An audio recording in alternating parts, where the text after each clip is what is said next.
Hi అండి. స్కూల్లో జనవరి వచ్చేసిందంటే చాలు. జనవరి నుంచి టిల్ ఏప్రిల్ లోపు ఎప్పుడో ఒకసారి అయితే స్కూల్స్లో యాన్యువల్ డే అయితే చేస్తారు.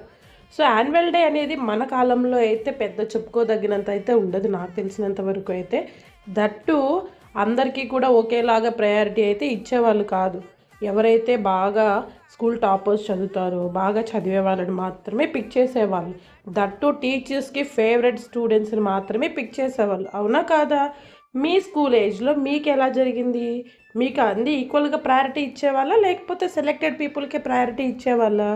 ఇప్పట్లో అయితే స్కూల్స్ నాకైతే బాగా నచ్చాయి.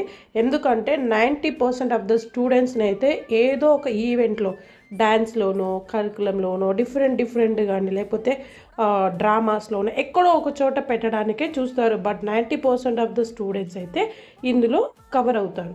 అవునా కాదా? బట్ నాకు తెలిసినంత వరకు అయితే మన జనరేషన్లో అయితే